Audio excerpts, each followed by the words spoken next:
नागमती वियोग। ये नागमती बड़ी ही पतिव्रता स्त्री थी, लेकिन इसके पति में एक बहुत बड़ी कमी थी, जो पर नारी को या दूसरे की स्त्री को ज्यादा हित करते थे, जिनका नाम था रतन सेन, और ये चित्तौड़ के बसने वाले थे।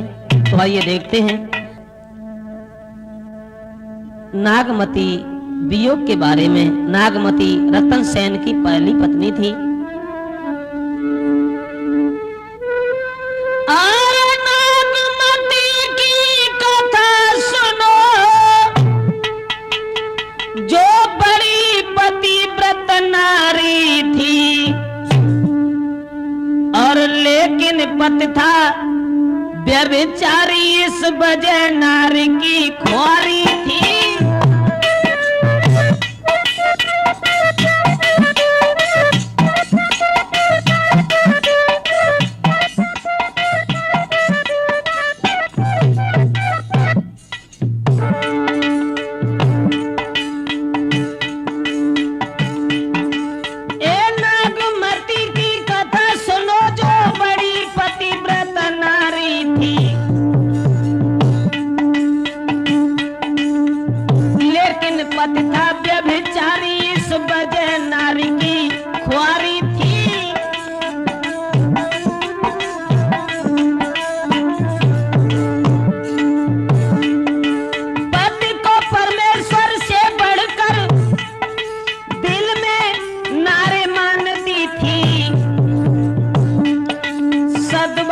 करके भी विधवा बनकर समय बिताती थी।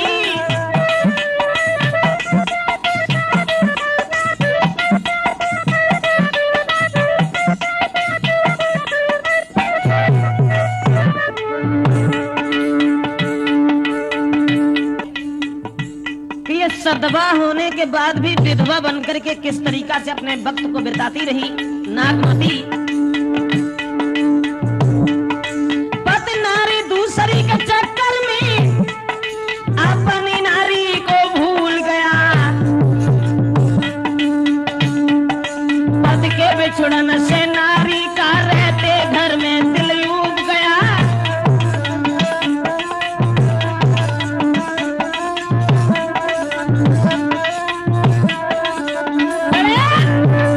दोस्तों, नागमती जो घर में थी, जिसके पति का नाम था रतन सेन, चित्तौड़ का ये रहने वाला था।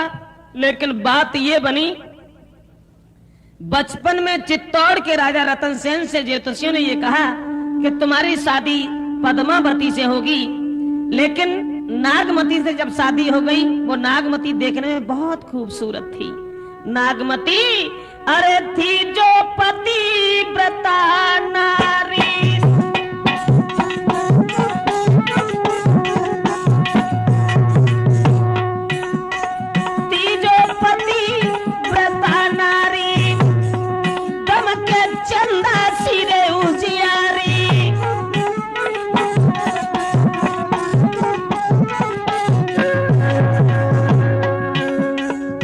शादी जो हो गई थी रतन सेन की पत्नी नागमती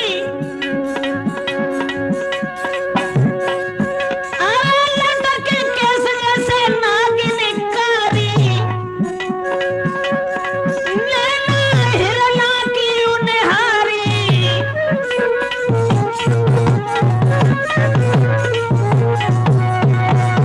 महाराज रतन सेन की पत्नी नागमती जो देखने में बहुत खूबसूरत थी, लेकिन पद्मावती का तोता एक दिन उड़ करके आ गया नागमती के पास में। तो नागमती ने ये पूछा कि हमें ये बताइए कि दुनिया में हमसे कोई और ज्यादा सुंदर स्त्री है? तोता ने बता दिया कि तुमसे ज्यादा सुंदर स्त्री एक पद्मावती है। और इतने वचन सुनने के बाद में नागमती ने यह सोचा कहीं ऐसा न हो जो ये तोता हमारे पति को ये बात न बता दे। अगर पति को ये बात बता दी तो पति हमारी याद भूल जाएगा। तुरंत उस तोता को मार डालना चाहा, लेकिन दासी ने उस तोता को बचा लिया। तोता ने वही बात राजा रतन सेन से कह दी और बता दिया कि तुम्हारी स्त्री जो नागमती है, इससे बढ़कर के इससे बढ़कर के दुनिया में कोई सुंदर स्त्री अगर है, अरे पद्मावती सी नारी रेख नाय देखन में आई।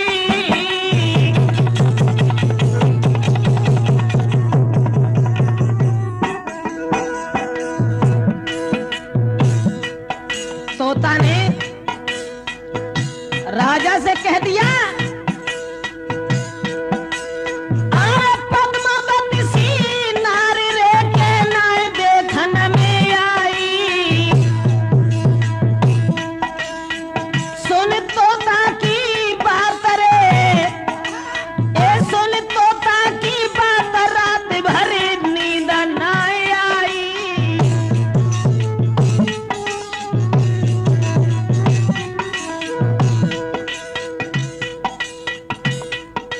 बात वो बताने जा रहे हैं, नागमती ने तो ये सोचा ये तोता कहीं हमारे पति को ये बात न बता दे, लेकिन तोता ने रतन सेन से कह ही दिया कि दुनिया में अगर कोई सुंदर स्त्री है तो पद्मावती है। ये बात सुनने के बाद में दोस्तों राजा को रात भर नींद नहीं आई।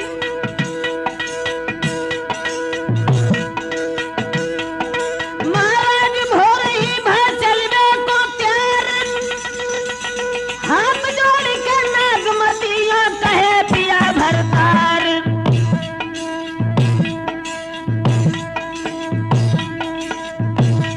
अब तो पकड़ कलाई पति अपने को नारी बताई रही, अब तो पकड़ कलाई पति अपने को नारी बताई रही।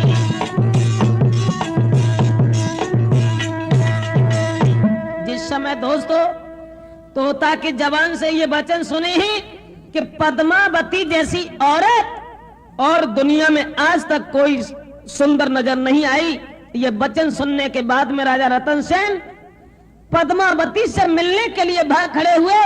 तब तक नागमती ने अपने पति की कलाई पकड़ी और जवाब दिया, महाराज क्या पागल हो गए हो?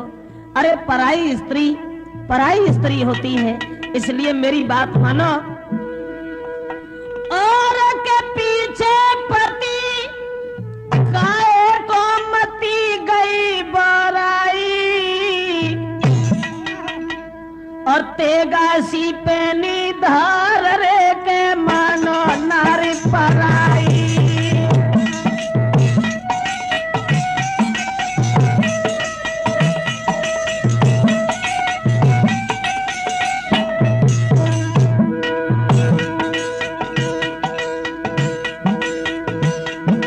नागमती अपने पति को समझा करके कहने लगी,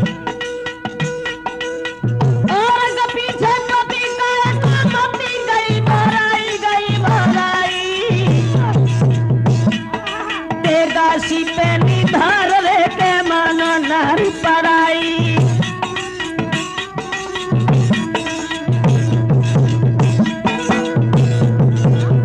महाराज तेगासी पे निधार पराई, नार गति हमाराई दिए मरबाई। अपनी के सिवा दूसरी से सुख नहीं, अपनी के सिवा दूसरी से सुख नहीं।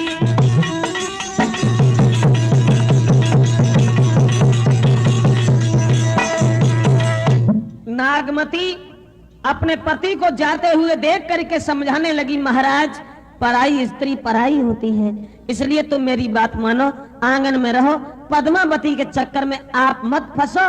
अगर पद्मावती को देख करके पद्मावती की प्रशंसा सुनने के बाद जा रहे हो, लेकिन ऊपर वाले की ओर देखिए, भगवान की ओर देखिए, जिस भगवान ने सबको एक ही समान बनाया है। महाराज दुनिया में आगे पीछे किसी को नहीं किया है। अरे रूप रंग के अलग अलग, रंग स्वरूप में तो भेद हो सकता है, लेकिन अंगों में भेद नहीं हो सकता। बड़ी ही बुद्धिमानी की बात नागमती ने कही और बोली, अरे रूप रंग किया अलग अलग, पर नाहर ने मत भेद किया। एक समान पुरुष और नारी सबको बना कर भेज दिया। एक समान पुरुष और नारी सबको बना कर भेज दिया।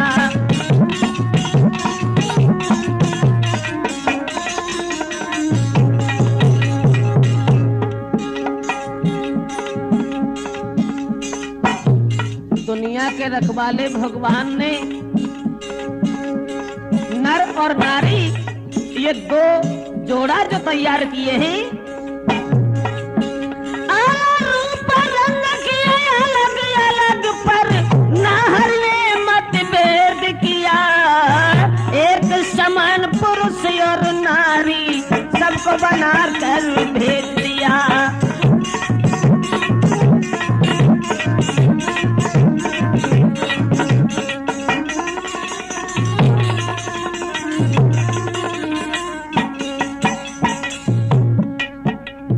नागमती ने समझाया और जवाब दिया, महाराज रूप रंग तो अलग अलग हैं, लेकिन भगवान ने सृष्टि को रचते समय ये बड़ा एहसान किया सबके ऊपर।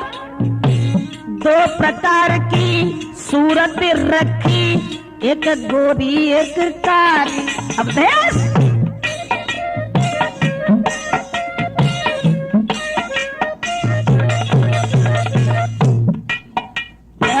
दो प्रकार की सूरत रखी, एक गोरी एक काली।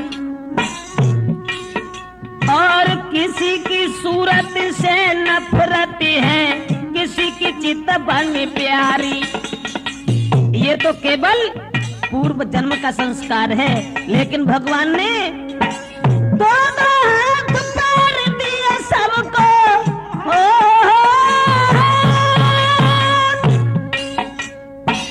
कंबड़ नहीं माना भगवान ने किसी को, अरे दोनों हाथ पैर दिए सबको, ना अंगों में मतभेद किया। एक समान पुरुष और नारी सबको बना कर भेज दिया।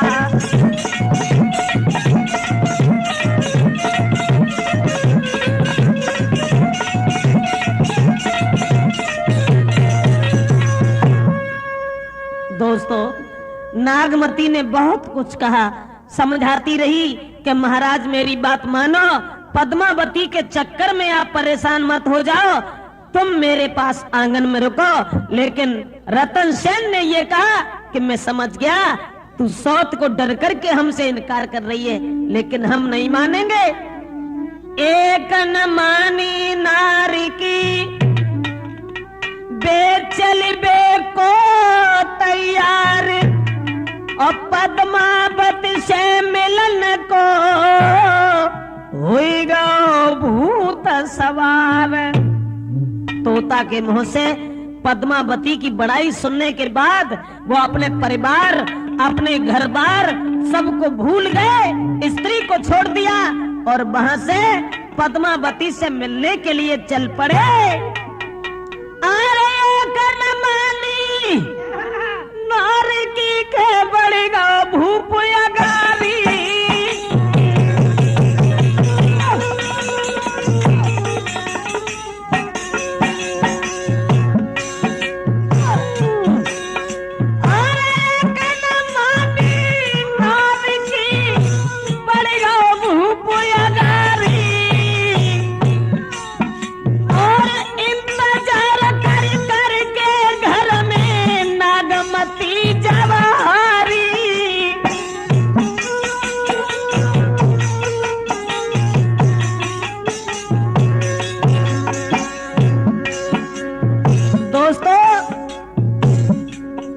पतिव्रता स्त्री को छोड़ करके रतन सेन जिस समय उस पद्मावती के चक्कर में फंस गए और पद्मावती से मिलने के लिए चले गए, इधर नागमती हैरान है पति की याद में।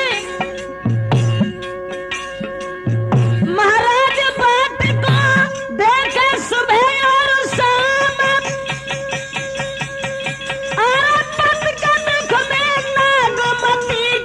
सुख दूर समान।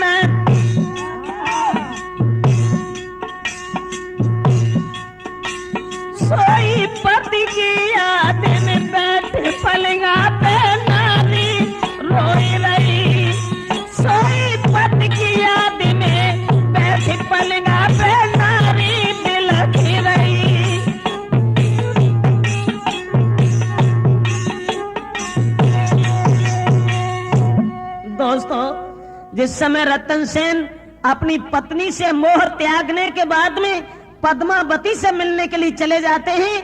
नागमती इधर अपने पति के विरह वेदना में व्याकुल हो गई। उन्हें नहीं मालूम कि हमारी स्त्री की गति क्या होगी। पद्मावती से मिलने के लिए वो तो चले गए, इधर नागमती इंतजार कर करके परेशान हो गई। सिंगल द्वीप के लिए रतन सेन तो प्रस्थान कर जाते हैं, इधर वो स्त्री लिखा किसी कवि ने, अरे नागमती चिता उर पथ हेरा और पिय जो गए पुण्य कील न फेरा।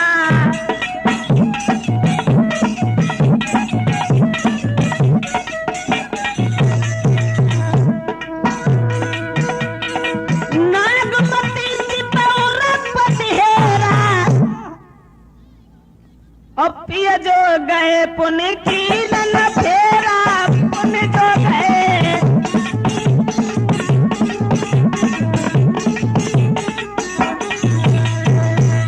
इधर नागमती के पति तो चले जाते हैं और नागमती इधर अपने पति की विरह वेदना में व्याकुल है, रो रही है, सोच रही है कि हमारे पति न जाने हमारी सौत के चक्कर में फंस गए, न जाने कहाँ होंगे, उनकी दशा न जाने क्या होगी। ऐसा ही नहीं शर्मा जी, अरे लागे मास आषाढ़ और घटाए नव में गहराती।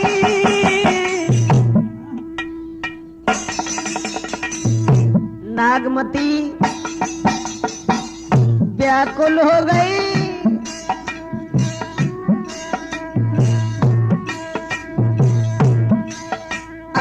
लागे मास आषाढ़ घटाए नव में गहराती। करके याद पिया अपने की दुखिया घबराती।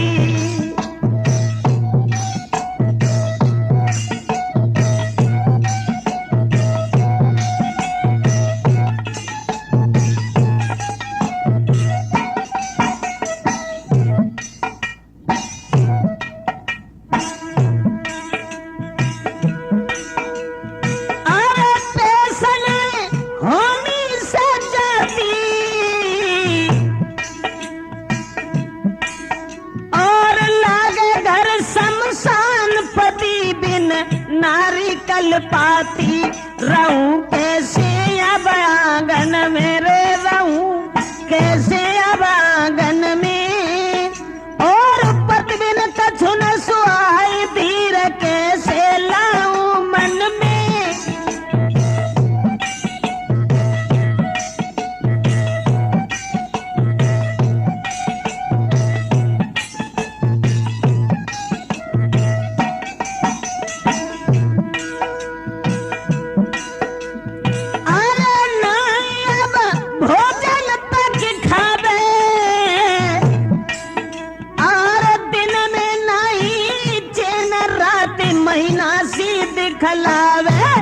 वही में बात बताता हूँ और पत बिन क्या है दशा नारी की तुम्हें सुनाता हूँ।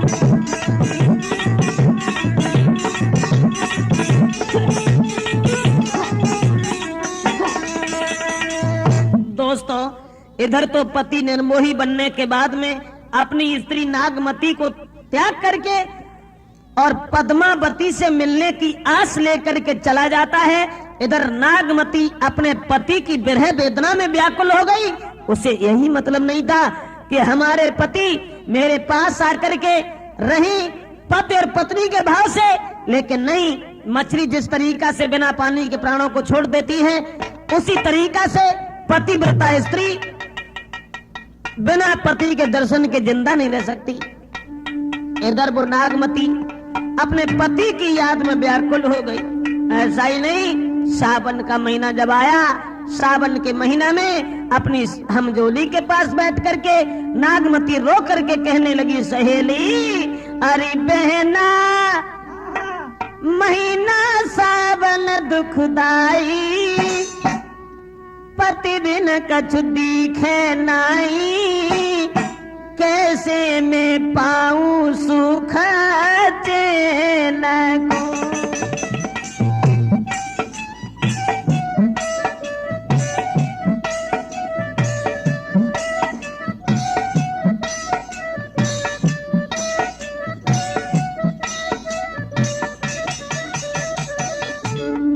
बहना महीना सावन दुखदाई, पति बिन कछु दिखे नाई, कैसे मैं पाऊं सुख चैन को।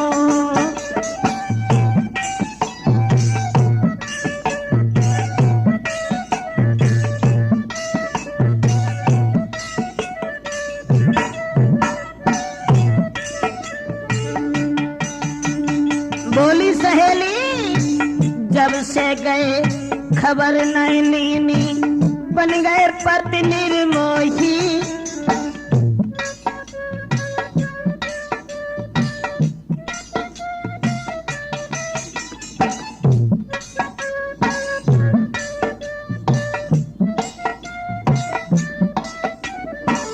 जब से गए खबर नहीं लीनी, बन गए पति निर्मोही।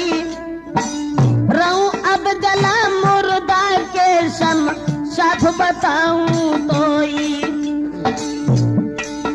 और कैसे होए पति बिन गुजरा, कैसे होए है पति बिन हमरो, खबर लई ना कोई। कैसे होए पति बिन गुजारे, खबर लई ना मेरी। आँखी मेरी दर्शन की प्यासी, उन बिन नहीं हटे उदासी। कैसे मैं पाऊं सुख चैन को। अरे बहना,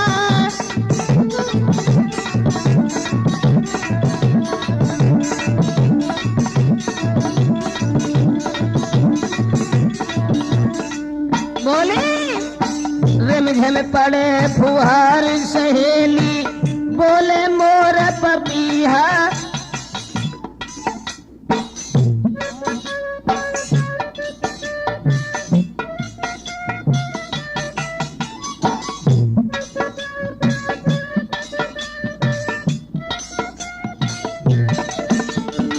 बोली रिमझिम पड़े फुहार सहेली, बोले मोर पपीहा।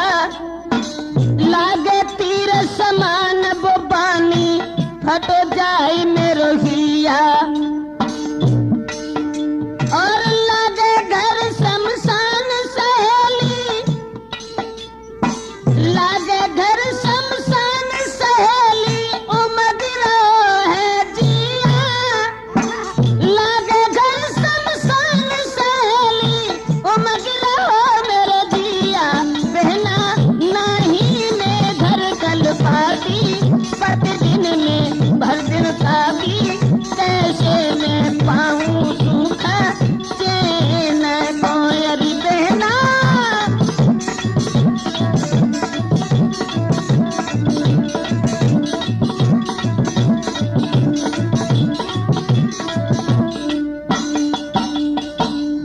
सावन के महीना में नागमती अपनी सहेलियों से सिसक रही है पति की याद में, लेकिन पति दूसरी स्त्री के चक्कर में अपनी औरत को भूल गया। ऐसा ही नहीं दोस्तों,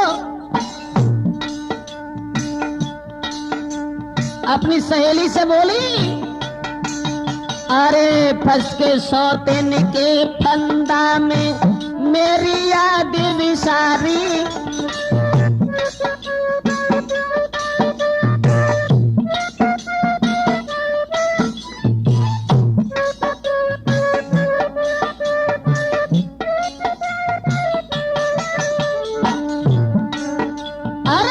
फंस के सौतन के फंदा में मेरी याद विसारी।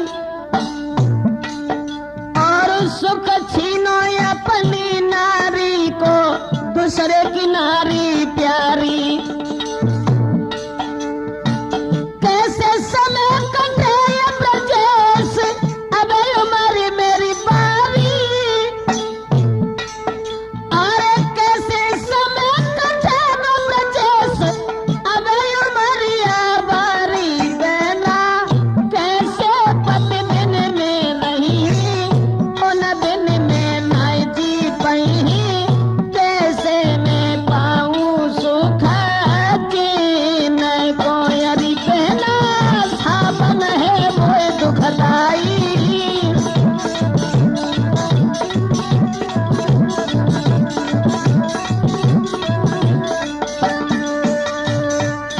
दोस्तों, इधर नागमती अपने पति की याद में व्याकुल है। पति को कोई चिंता नहीं रही कि मेरी औरत कहाँ है। इधर नागमती परेशान व्याकुल, भोजन तक घर में अच्छा नहीं लगता। ऐसा ही नहीं, आरे दिन में बोलवत रही हुई आई जब रात, तो झुकी अंधेरिया महल में नारी दिलय कुलाती, के मोकू छोड़ गए भरतार, जाने काल की कर मन में।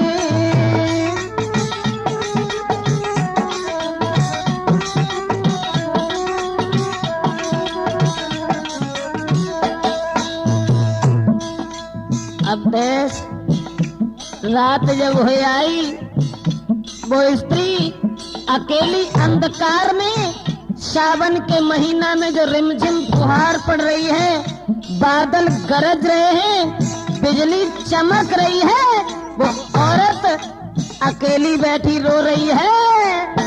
मोकू छोड़ गए भरतार, जाने काल की कर मन में।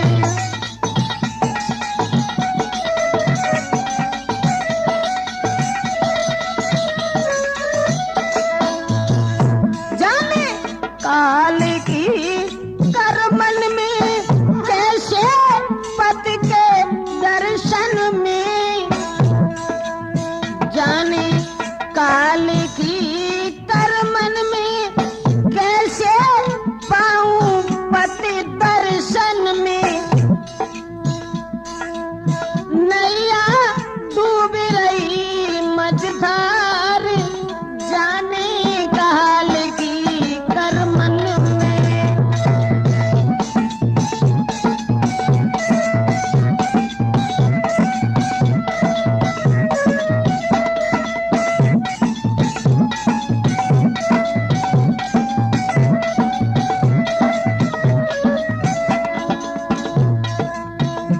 व्याकुल है वो नारी, रात भर नींद नहीं आती, सो जाती है तो भी पति को ही सपने में देखती है, जग जाती है तो अपने पति की याद में कल्पाती है, भोजन तक अच्छा नहीं लगता। ऐसा ही मैं कैसे उम्र बितावे, मोए चलो न तुम मिले आवे।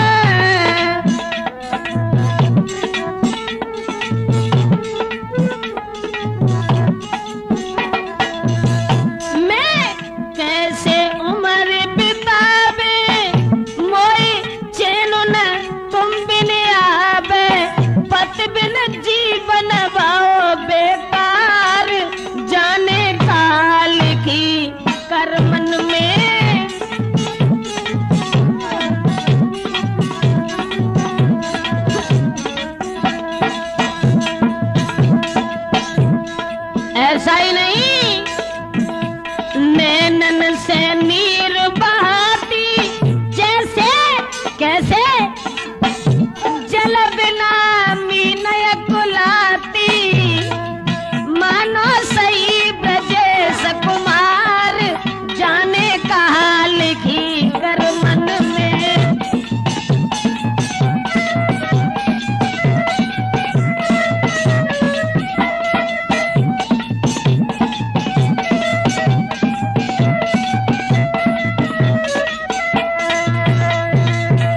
दोस्तों, जिस समय वो औरत घर में बिलख रही है, अपने पति की याद करके, रात भर नींद नहीं आई, हृदय में विचार आते रहे, सोचती रही वो पतिव्रता स्त्री जिस तरीका से मछली बिना पानी के प्राणों को छोड़ देती है, पतिव्रता स्त्री बिना पति के दर्शन के वो जिंदा नहीं रहना चाहती।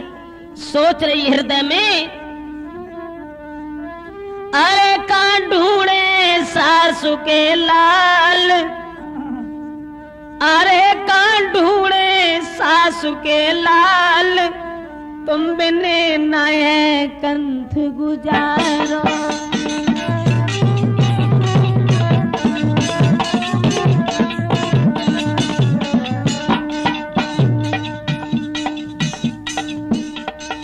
सोच रही है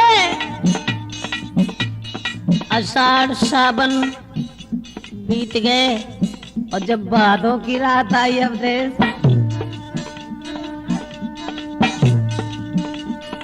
भादों की रेनी झुकी अंधियारी।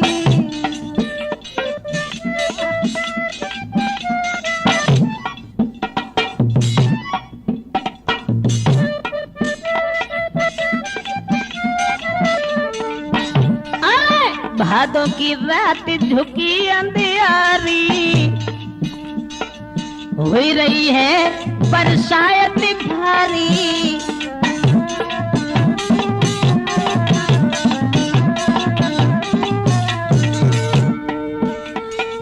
जब नारी विरह की मारी, पति भूले मेरो ख्याल, तुम बिने कैसे होए गुजारो।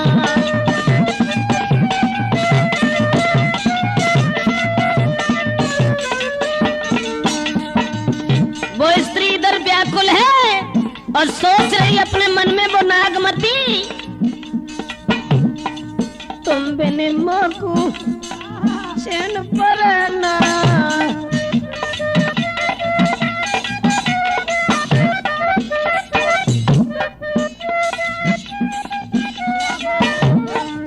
तुम बिने मोकू चैन परना, है जगह सुनो सुनो अंगना।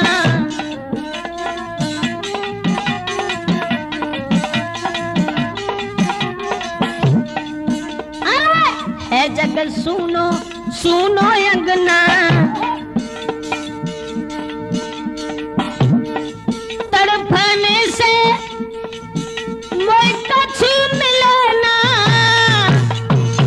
मेरे में तो मन के मलाल, तुम बिने नए कंठ गुजारो।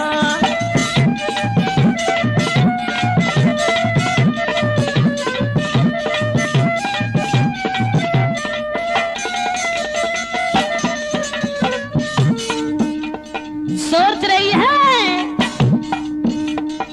नए में घर की रही न बनकी,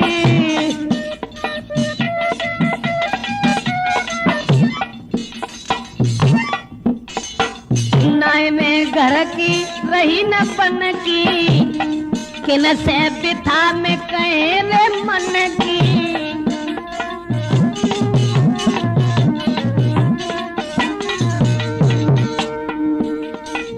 नहीं चिंता मिटाती है तन की, मेरो सुने कौन अहवाल, तुम बिने नाय होए कंठ गुजारो।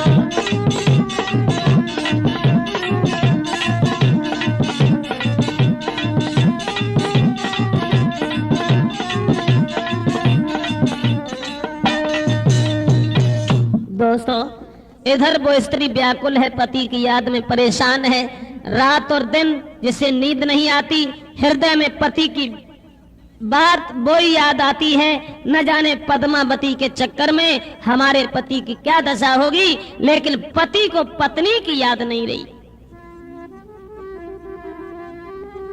ऐसा ही नहीं, अरे रानी, कौन सी रानी? नागमती। अरे रानी बिलहरान सुना मेरे भाई,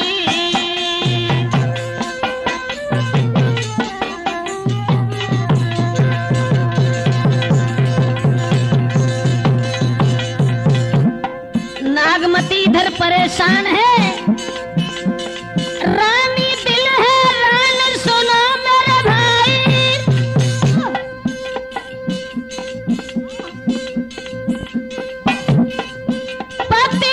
जीवन के भाव यार दुखदाई,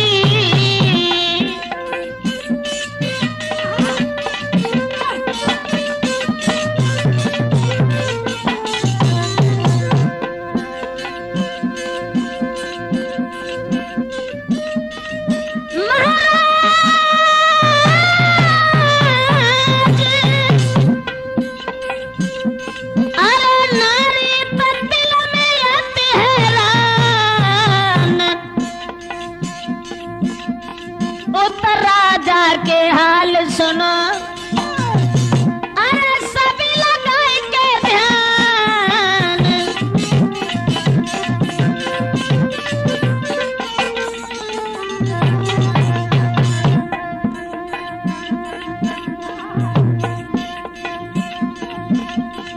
कीर्त में घर में नारी दुखारी पति उत्पन में पहुंच गया। कीर्त में घर में नारी दुखारी पति उत्पन में पहुंच गया।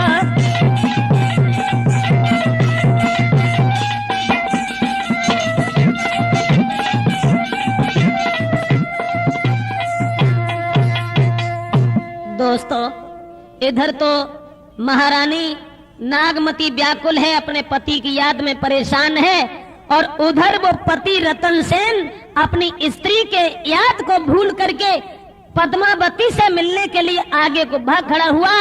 और जब धीरे धीरे आगे को बढ़ता चला गया, जिस समय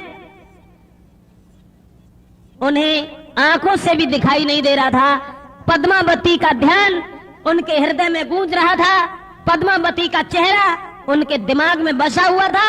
आगे को बढ़ते चले गए, और जब बढ़ते चले गए हैं, वो रतन सेन अरे भागा तू जाई भूपयन्याई, अपनी स्त्री का ध्यान नहीं था।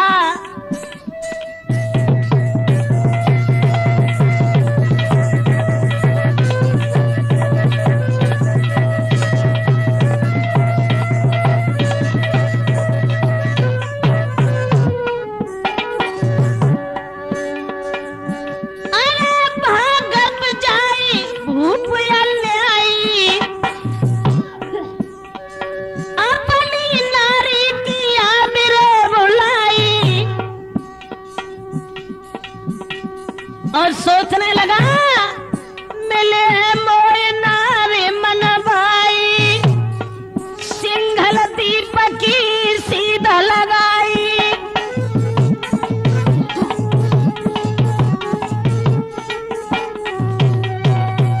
अपनी सुंदर और पतिव्रता औरत को छोड़ करके सिंगल द्वीप के लिए भागते चले जा रहे थे महाराज रतन सेन। लेकिन ये बंधन, प्यार का बंधन ही ऐसा है, इस जंजीर में फंसने के बाद कोई निकल नहीं पाता। दोस्तों, रतन सेन ने क्या देखा, भागते हुए जा रहे थे सिंगल द्वीप के लिए, लेकिन देख नदी की धार के करो विचार सोच बारो। एक नदिया बह रही थी, उस नदी को देख करके रुके, लेकिन पद्मावती की याद में इतने अंधे, इतने पागल थे कि अपने प्राणों तक का उन्हें ख्याल नहीं था। देख नदी की धार करो विचार सोच बारो, अरे जो करे नदी को पार बेशक जय प्राण हमारो।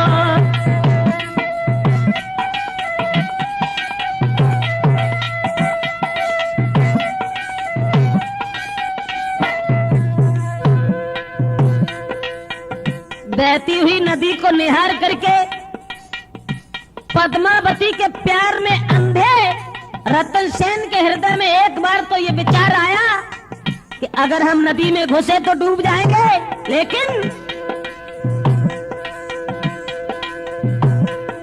बिल पद्मावती के नारे अरे कातारे न होए गुजारो, न होए गुजारो।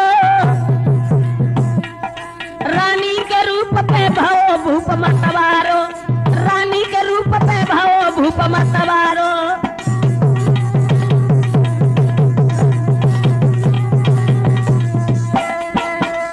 जिस समय बहती हुई नदी को देखा है, रतन सेन ने यह सोचा कि अगर हम नदी में घुसे तो हमारे प्राण निकल जाएंगे, लेकिन इतना अंधा था उस स्वरूप में जो सब कुछ भूल गया और उस नदी में कूद गया। अंधा झूठे प्यार में नदिया में कूदो जाई,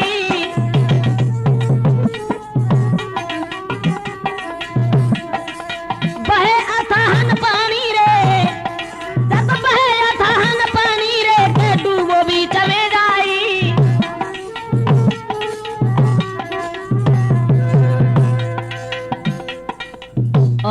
प्यार में इतना अंधा था जो अपनी औरत को घर छोड़ करके उस पद्मावती के चक्कर में इतना परेशान, इतना व्याकुल हो गया कि नदी को, जल को थल समझ करके कूद गया, लेकिन डूब गया।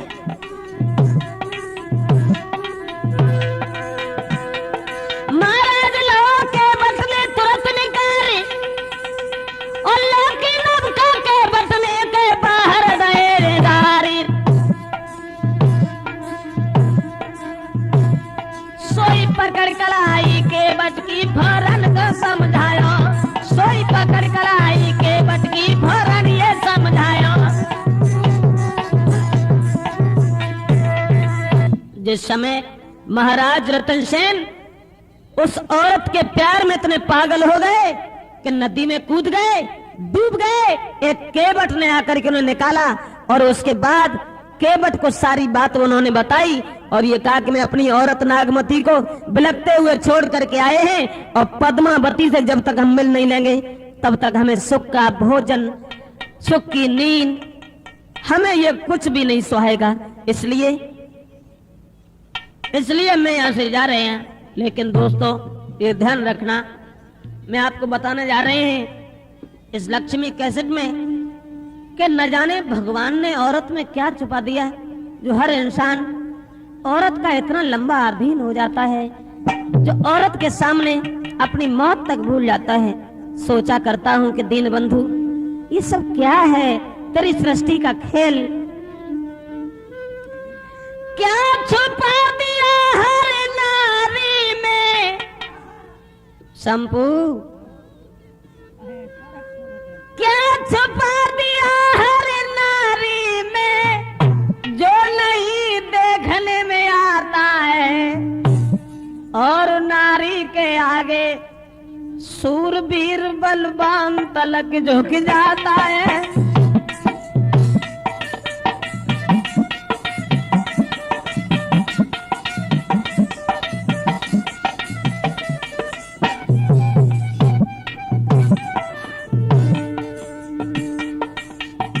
केवल ये सोचा करता हूँ भगवान औरत में क्या छुपा दिया।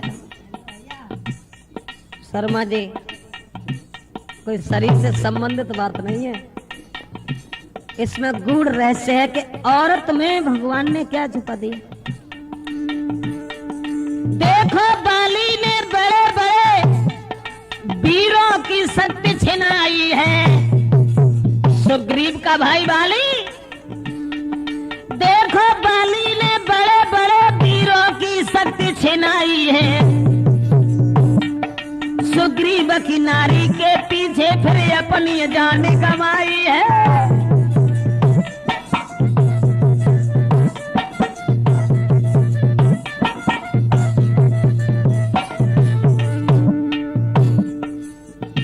मतलब औरत के सामने बड़े कितने भी हो लेकिन पेश किसी की नहीं गई।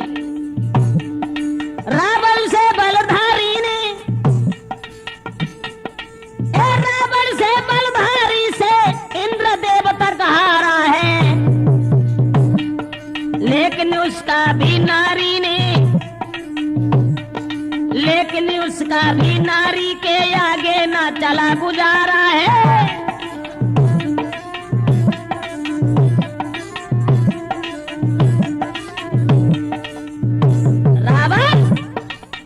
औरत के आगे वो भी अधीन हो गया। छोड़ो, देखो नारद से देव ऋषि, देखो नारद से देव ऋषि जो रहे हैं बाल ब्रह्मचारी, उनके भी दिल में बरस बैठी थी विश्व मोहनी सी नारी।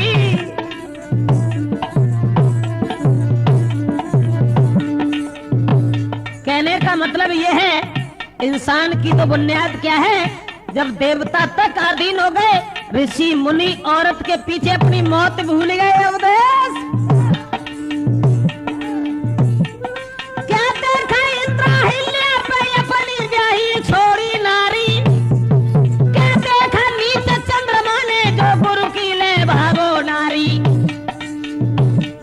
देखो नारद को नारी के पीछे घूमे भर दीवाने, विश्व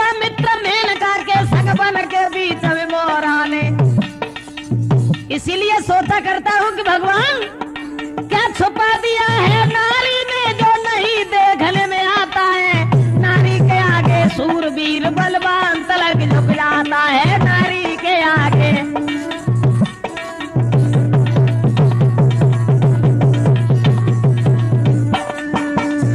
कहने का मतलब यह है दोस्तों, जब देवता तर्काधीन हो गए तो फिर इंसान की बुनियाद क्या है।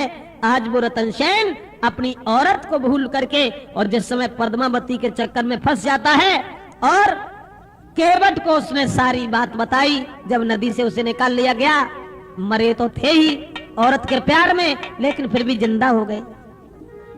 उन्होंने केवट को सारी बात बताई और कहा कि हमने पद्मावती के बड़ाई सुनी है, बिना पद्मावती के हमें चैन नहीं है। वहां से तो जान बची बड़ी मुसीबत से, फिर निकल करके जंगल की ओर भागे। और जब जंगल में चले गए हैं कि पागल सो वन में घूम रहे हो, जाए तन की याद कछु नाई है।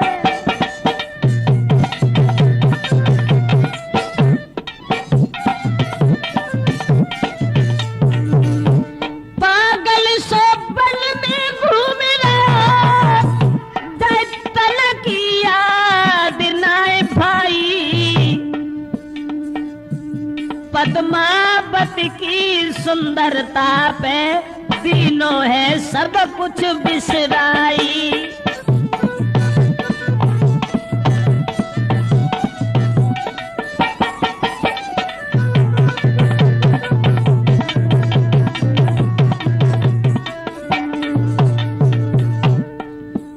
पद्मावती की याद में अंधा हो गया, इतना परेशान और पागल हो गया कि सब कुछ भूल गया।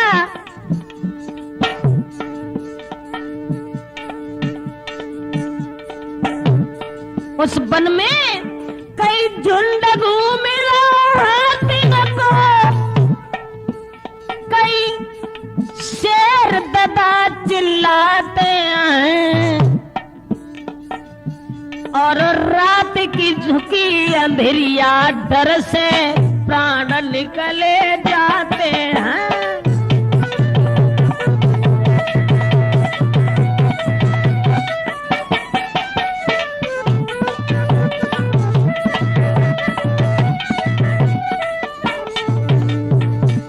वन में घूम रहे हैं पद्मावती के चक्कर में, जहां शेर चिल्ला रहे हैं, लेकिन प्राणों का ख्याल नहीं है।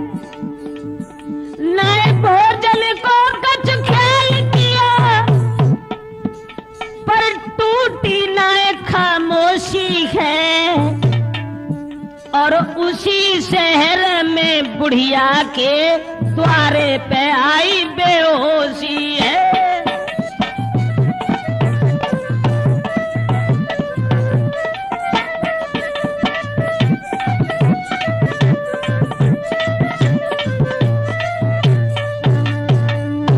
जिस समय रतन सेन पराई औरत के वियोग में इतने व्याकुल थे, परेशान थे, जो भागते हुए उसी शहर में पहुंच गए।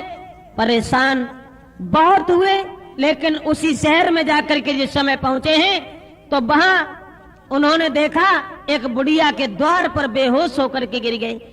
और जब बेहोश होकर के गिर जाते हैं तब बुढ़िया भाग करके सामने आई। और ऐसा ही नहीं, अरे जब बुढ़िया ने दसारे निहारी,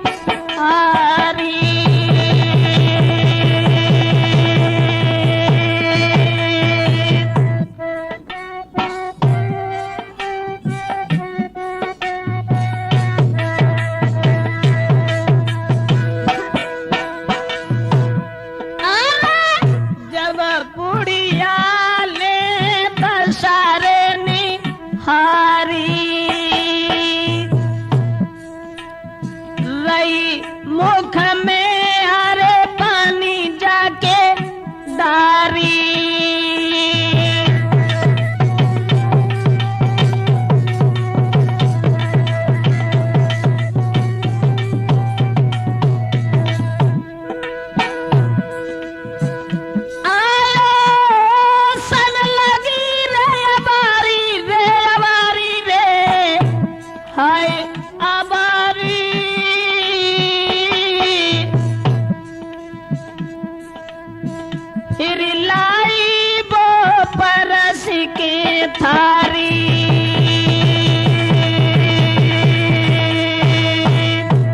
जिस समय दोस्तों उस बुढ़िया के द्वार पर पछाड़ खा करके गिर जाते हैं, बुढ़िया ने मुख में पानी डाला और उन्हें जब होश आया तब भोजन कराने के बाद में अपने आंगन में ले गई और उसके बाद में उन्होंने सारी बात बताई कि हम पद्मावती से मिलने के लिए आए हैं।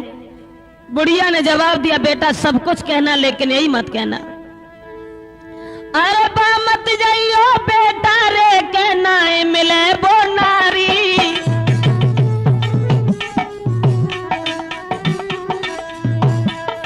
और पक्षी तक न पहुंचे रे, हर पक्षी तक न पहुंचे रे, के जोर की पहरेदारी।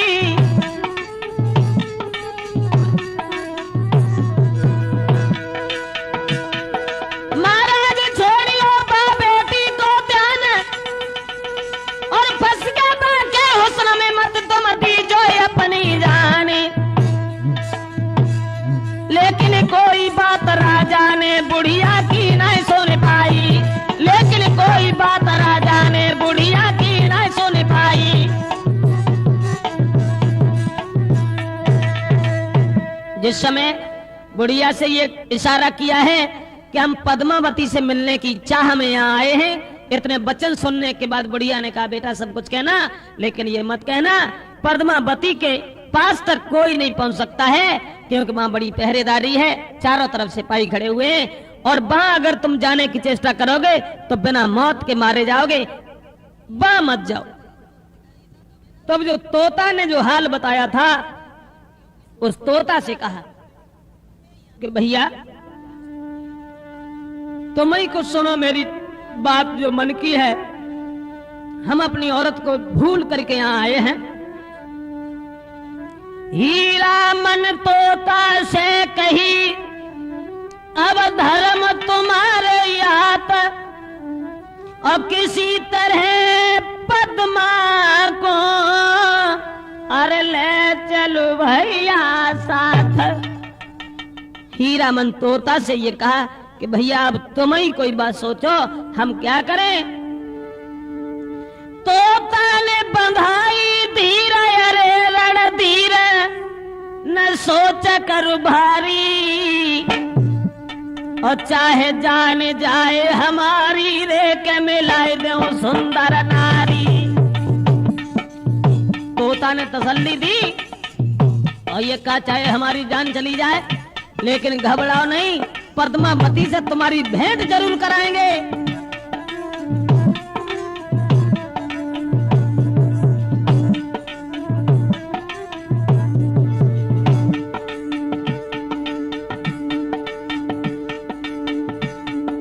अरे तनी कई उड़ी गयो, नारी ढिल गयो, न करी अबारी न कई अबारी। पद्मावती से कई कथा विस्तारी, पद्मावती से कई थी कथा विस्तारी।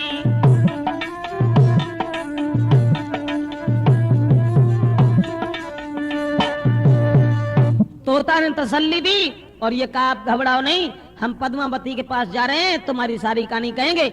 अब पद्मावती के पास जाकर के तोता पहुंच गया और जवाब दिया है कि हम तुम्हारे पले हुए हैं, तुम्हारे पास आए हैं, चित्तौड़ के राजा रतन सेन हैं जो तुम्हारी सूरत पर बलिहार हैं और तुम्हारे साथ विवाह करना चाहते हैं। वो राजा जो देखने में बड़ो रसीलो है, हाय कोमल सोरे का कीलो है।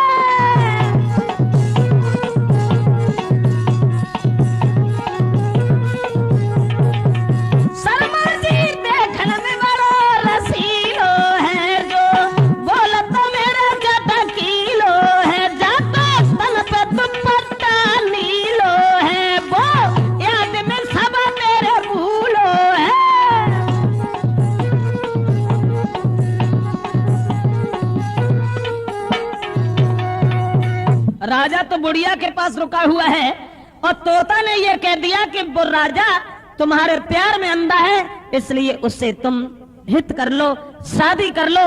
पद्मावती ने जब उसकी विशेषता सुनी है तोता के मुंह से, तो शादी करने के लिए पद्मावती उसे तैयार हो गई। अब वो रुका तो बुढ़िया के पास है, पद्मावती उधर महल में है, चारों तरफ पहरेदारी है। अब पद्मावती रतन सेन से कैसे मिलने के लिए जाती है और रतन सेन पद्मावती को कैसे प्राप्त करता है, उसके बाद अलाउद्दीन खिलजी आकर के पद्मावती को कैसे छीनता है। रास्ता में पद्मावती से इनकी भेंट हुई लेकिन हो नहीं पाई। ये आगे की कहानी आप तक पहुंचाएंगे, तो जरा गौर करें। इसके बाद फिर आगे क्या हुआ, पद्मावती मिली लेकिन मिल नहीं पाई।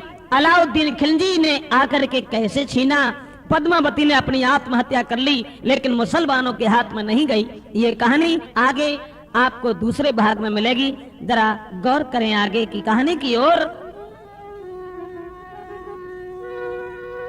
अरे मैंने जैसी जानी लक्ष्मी के सिट में बैसी दर्शा,